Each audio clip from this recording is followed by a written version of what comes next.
Hiver, 1457, château de Pembroke. Les mains d'une sage-femme tremblent, lisses de sang. Sur le matelas, bat une fille à peine plus grande que l'épée accrochée au mur. Tears, mourant, enceinte. À l'extérieur, les nobles chuchotent des dynasties.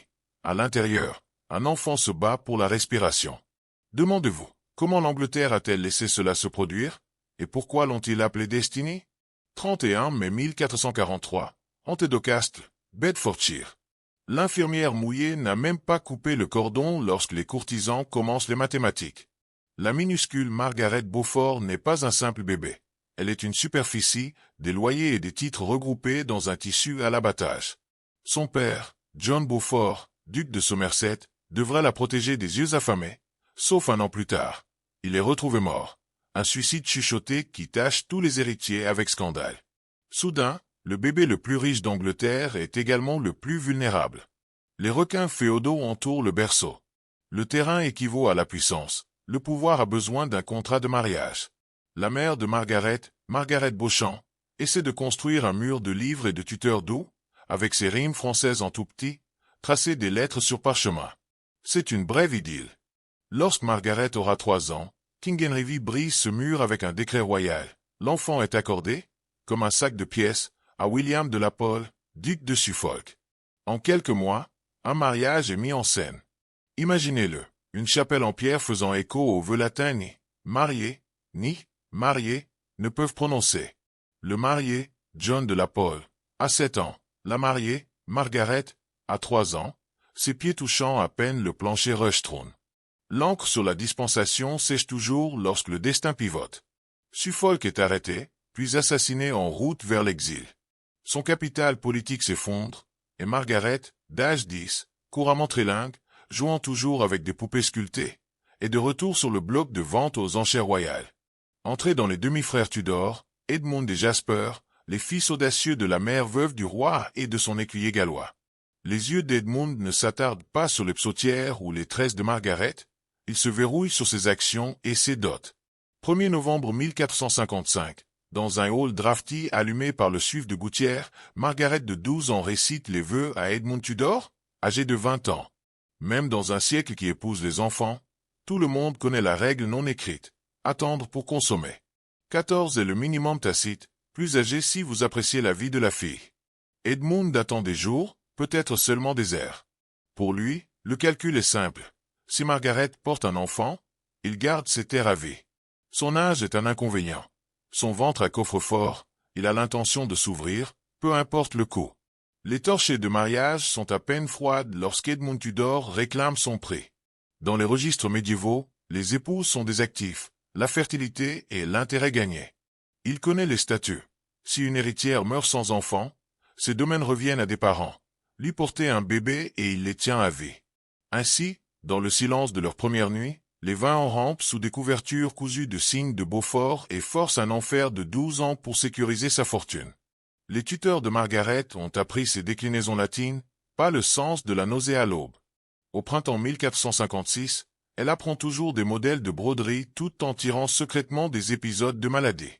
Elle a 12 ans, 3 ans timide de ses premières courbes réelles et portant déjà le prochain pion politique de l'Angleterre. Les serviteurs bavardent dans les couloirs, les ceintures de la dame ne correspondent plus, ses pas ralentissent sur les escaliers en spirale. Les sages-femmes échangent des regards qu'ils se réservent contre des cas condamnés. Edmund, quant à lui, monte à la guerre. Les guerres des roses ont de nouveau éclaté, le blanc ou le blanc contre le rouge lancastrien. En juillet, il est capturé au château de Carmarthen, enchaîné dans une cellule humide tandis que la peste parcourt les couloirs. 3 novembre, le mot atteint Margaret que son mari est mort. Cause du décès. Pestilence, les genêts marmonnants, mais des rumeurs chuchotent des points de poignard et de la dépie yorkiste. Maintenant, 13, 7 mois enceinte et veuve, Margaret fait face à un choix. Rester à Lans-Steffan, le manoir calme ou les routes civiles courageuses de Lans-Steffan pour rechercher la protection de Jasper Tudor à Pembroke. L'acier remplace la peur. Elle monte une pâle frais. Le vent d'hiver campe dans sa cape et monte vers l'ouest. Chaque secousse sur une piste ornée est un coup de tonnerre dans son bassin. Chaque poche en bordure de route lui rappelle ce que le trouble fait au non protégé. La porte de Pembroke bâille enfin. Jasper la salue avec une courtoisie formelle. plus profonde pour honorer à la fois l'héritière et l'héritier éminent, mais l'anxiété se dirige derrière ses yeux. Il a accueilli des soldats, des prisonniers, des évêques, jamais un enfant à peine à l'adolescence, gonflé avec un autre enfant, boitant de la selle.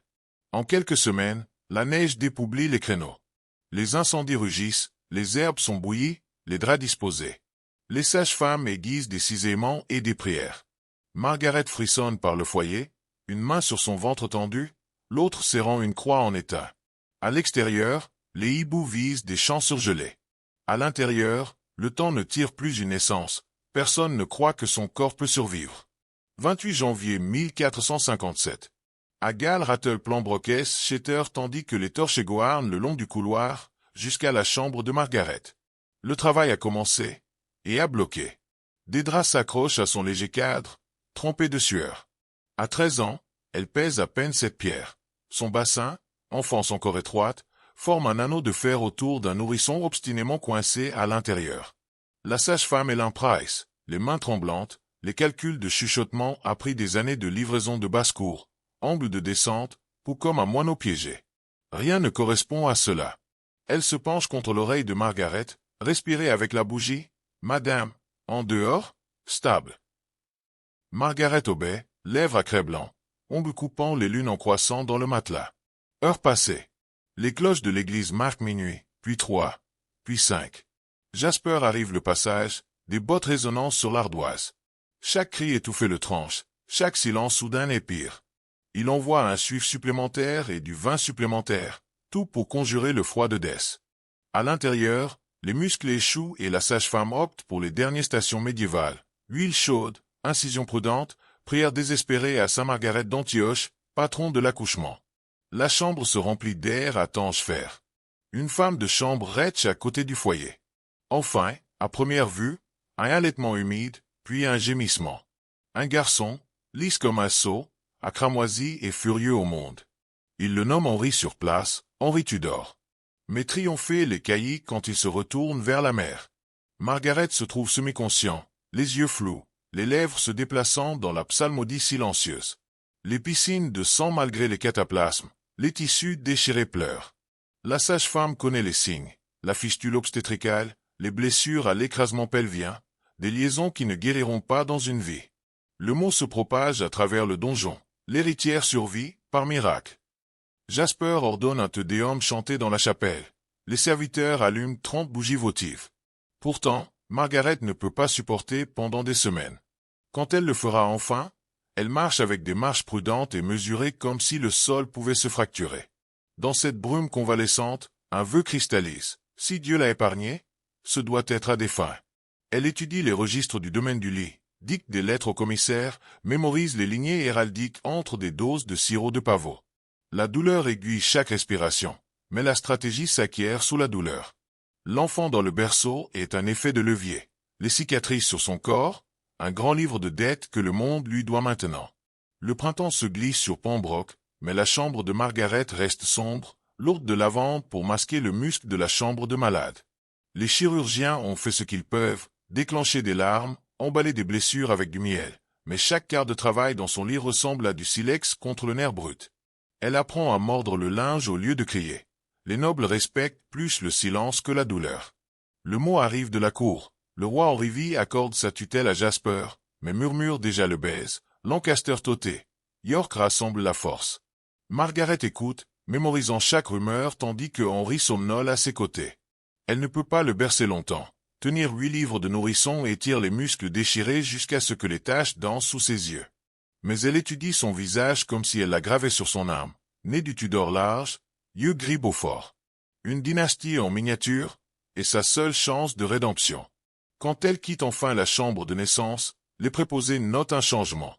La fille qui pratiquait une fois que la calligraphie mesure désormais les couloirs dans des progrès utiles, le chapelet cliquant comme un tambour de bataille. Elle communique un petit coup de sifflet en argent pour accrocher le berceau d'Henri afin que les infirmières puissent la convoquer à la plus faible toux. Jasper plaisante en plaisantant, elle plane comme un faucon de Sparrow. Elle répond. Les faucons gardent leur gène vivant. 1548, le Parlement demande qu'elle se remariage de stabilité. Margaret sélectionne Sir Henry Stafford, Pas le prétendant le plus riche, mais le plus sûr. Il est doux, content de propriété plutôt que d'héritier. Peut-être qu'il sent qu'elle ne peut pas supporter plus d'enfants. Le soir de leur mariée, il embrasse ses mains marquées, puis la laisse dormir seule. C'est la première miséricorde qu'elle a reçue d'un homme, et elle dépose la leçon. Le pouvoir vient parfois de choisir la cage la moins dangereuse. Pourtant, son corps lui rappelle quotidiennement l'hiver de Pembroke. Conduire de douleurs dormantes, le rire soudain déchire les adhérences cachées. Elle porte des coussins en selle, pavots dans un médaillon. Les médecins de la cour marmonnaient à propos du bassin étroit et des dommages fistueux, des termes camouflés en latin pour épargner les oreilles masculines. Margaret les traduit par une politique: garder Henri près, sécuriser son héritage, ne jamais laisser un autre homme jouer avec sa chair. Ainsi, une nouvelle carte se forme dans son esprit. Route d'alliance, rivière de pièces, forteresse de faveur. Chaque voie se penche vers un seul nœud brillant, le futur trône de son fils. Le prix était son enfance, le profit sera sa couronne. 1461, Senow fonde dans les eaux de crue de la guerre civile. Édouard de York saisit Londres, les bannières lancastriennes fumantes sur les champs de Taunton. Margaret, 21 ans, se rend compte que le nom de famille de son fils, Tudor, ne signifie rien sans protection. Elle cache Henri au château de Raglan sous la garde de sa demi-sœur, puis écrit des lettres codées dans du jus de citron. Le faucon doit voler vers l'ouest. Jasper Esprit les 4 ans à travers Stormy Channel gonfle vers Britannie. La mère et l'enfant ne se retrouveront plus pendant 14 ans. Sir Henry Stafford décède des blessures après Barnet, laissant Margaret veuve une deuxième fois à 28. Les ragots de la cour l'appellent malchanceux, elle s'appelle sans encombre. En quelques mois, elle orchestrate le mariage avec Thomas Stanley, Lord High Constable, maître de 6000 retenues et les meilleurs talents de l'Angleterre pour les paris de couverture. Leurs vœux sont de la politique trompée dans l'eau bénite, elle sécurise les muscles. Ils gagnent la proximité du sang royal si la fortune est flippe. Chez Stanley's vaste estate, Margaret construit les réseaux comme les moines copient les psautés, en ligne par une ligne prudente. Elle finance des érudits qui servent de courrier, des blanchisseurs qui transportent des notes, des prêtres qui bénissent les épées sous des cassures.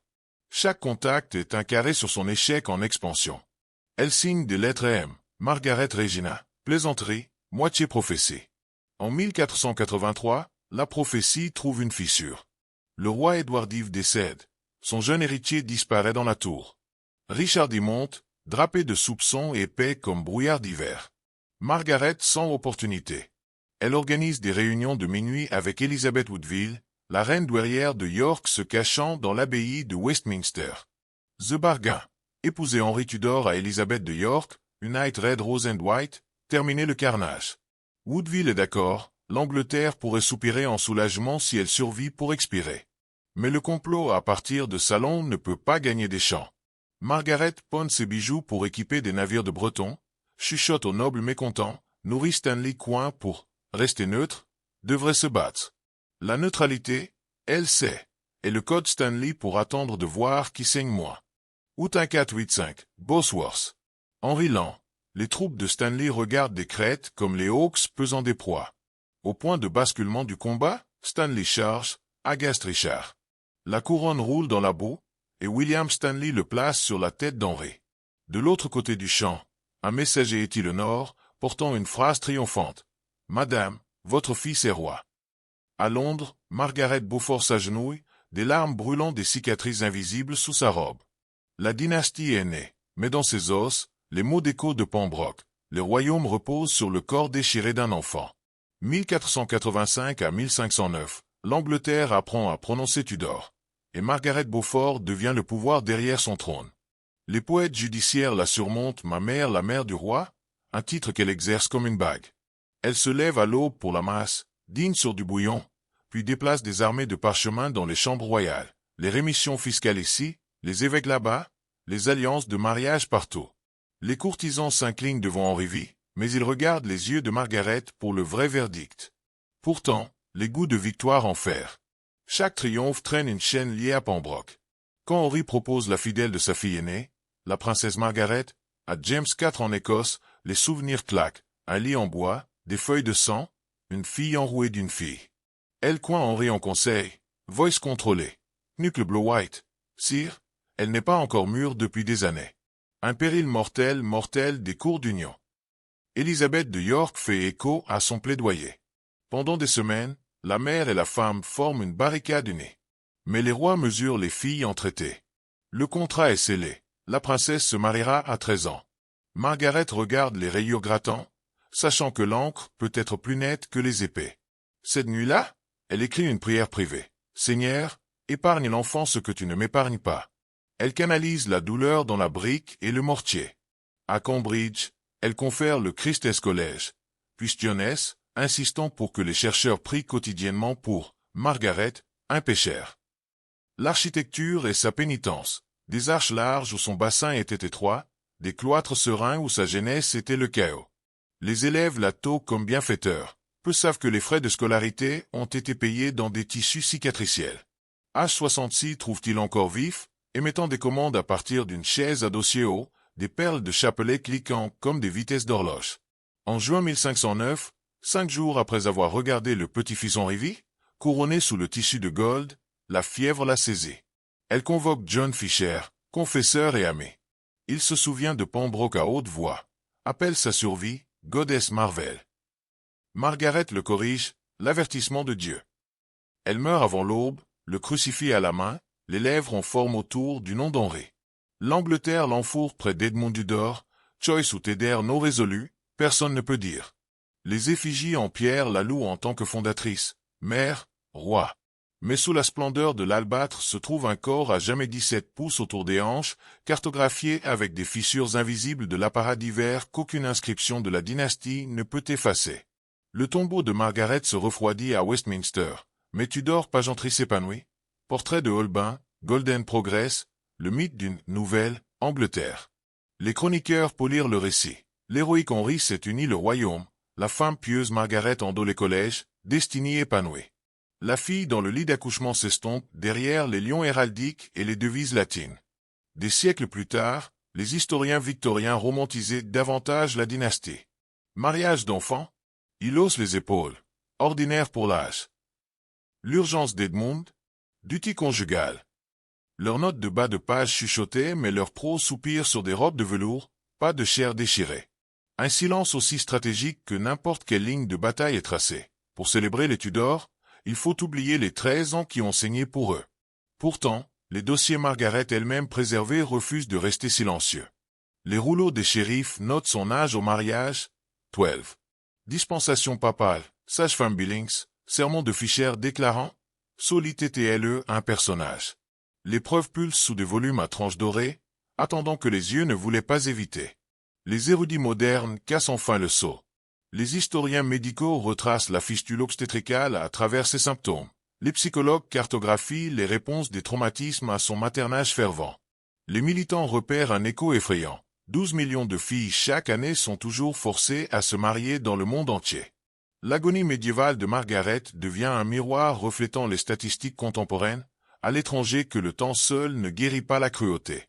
Dans les salles de classe, les professeurs placent désormais 2 images côte à côte, Henri VIII, à large épaule sous hermine, et un parchemin notant la date de naissance de sa mère, 1443, puis son mariage, 1455. Les élèves calculent l'écart et se taisent. L'arithmétique des abus est indéniable. Alors pourquoi raconter cette histoire? Parce que chaque dynastie, chaque empire, chaque âge d'or, se trouve au sommet de la facture non rémunérée de quelqu'un. Le grand livre de Margaret Beaufort est gravé dans la grandeur Tudor. L'Amérique est dans les plantations. Notre propre époque est peut-être dans les ateliers de misère ou les fermes de serveurs. Le coup se cache plus facilement lorsqu'il est enveloppé dans des bannières, mais il ne disparaît jamais. La prochaine fois que les drames opulents Tudor balaient des écrans en streaming, des corsets tournantes, des ménestrels chantants, l'East pour la nuance, un chuchotement de sage-femme, un cri étranglé d'un enfant. C'est la vraie bande originale de l'histoire, et cela exige que nous restions au générique de fin, les yeux ouverts, les cœurs instables. Tenez-vous dans n'importe quelle galerie de musée et regardez les touristes dérivés devant les portraits de Tudor, l'armure dorée de Henri, le ruf en perles d'Élisabeth. Peu de poses à la plaque en laiton notant le nom de leur grand-mère. Moins d'imaginer encore le son cousu dans ce velours, la déchirure du corps d'un enfant. L'histoire modifie d'abord l'audio, le silence est pratique. Mais le silence profite des agresseurs. L'UNICEF compte 650 millions de femmes en vie aujourd'hui qui se sont mariées avant 15. Dans le Niger rural, une fille au même âge, Margaret, était maintenant des travaux sur un sol de terre. Les mains de la sage-femme tout aussi lisses, les gouvernements tout aussi complices.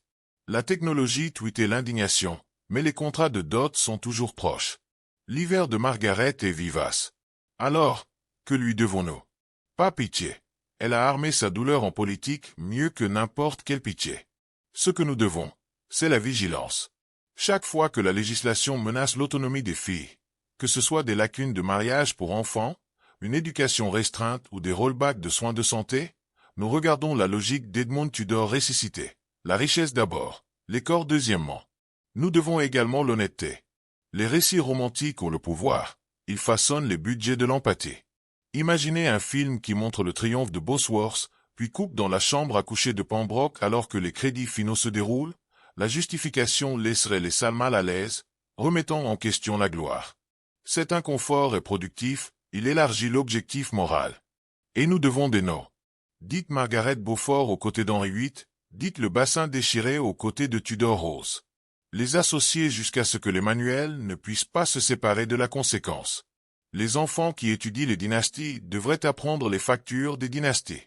Certains diront que le passé est un pays étranger avec des règles étrangères. Mais la cruauté n'a pas besoin de traduction. Les sages-femmes médiévales ont reconnu le péril, ils ont appelé sa survie comme un miracle parce qu'ils s'attendaient à sa mort. Si l'empathie existait alors, la distance temporelle ne donne aucune excuse maintenant.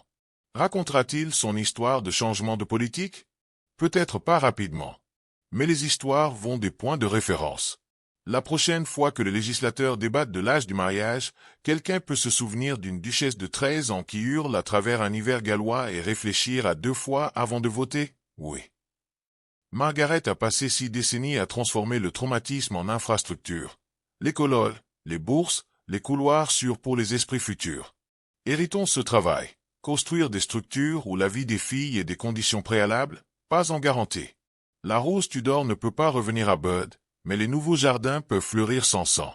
Cela pourrait finalement être un héritage digne de la fille qui n'a jamais été autorisée à être enfant.